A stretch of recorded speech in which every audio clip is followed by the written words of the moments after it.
বাইরে থেকে বেরোলাম রাত্রি 1টা বাজে। তো মহলা রাত্রি জানি না কী করবো আজকে। তো সব বন্ধুগুলো একসাথে রাস্তায় যাচ্ছি, দেখুন পুরো ব্লগটা।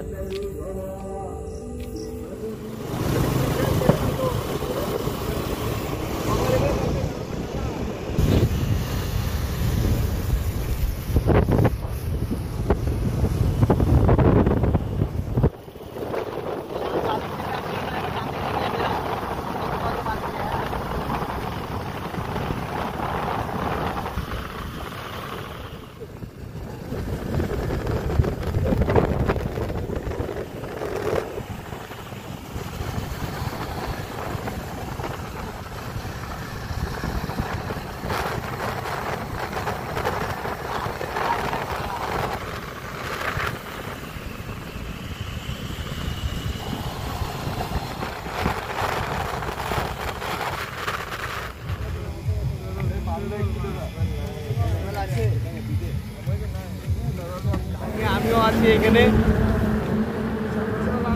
তো আজকে হচ্ছে আমাদের পিকনিকের মহালয়ার আজকে। তো এখন বাজে 2টো। আমরা চলে এসেছি এখন নতুন ব্রিজ, আমাদের বহরমপুর নতুন ব্রিজ। তো এরপরে আমরা ঘুরে বেড়াবো। পিকনিক কমপ্লিট করে নিচ্ছি আমরা 12টা সাড়ে 12টার মধ্যে। তারপরে ঘুরতে বেরিয়েছি, এখন পাপ্পু ধাবা থেকে রিটার্ন করছি, বাড়ির দিকে রওনা দেবো। তো এর মধ্যেই ছোটো ছোটো ক্লিপস করে আপনাদেরকে দেখাবো আমরা কী করে বেরোচ্ছি। আর এই হচ্ছে আমার এখন বাহন, কারণ আজকে রাত্রে আমার কাছে এটাই আছে আর আমার বাহনটা বাড়িতে আছে। দেখতে এখন পুরো ব্লগটাই। নতুন কেউ হয়ে থাকলে অবশ্যই চ্যানেলটিকে সাবস্ক্রাইব করুন, শেয়ার করুন আর কমেন্ট করে জানাবেন কে কোথা থেকে দেখছি। আমরা সব মহল্লা দেখার জন্য এখন বসে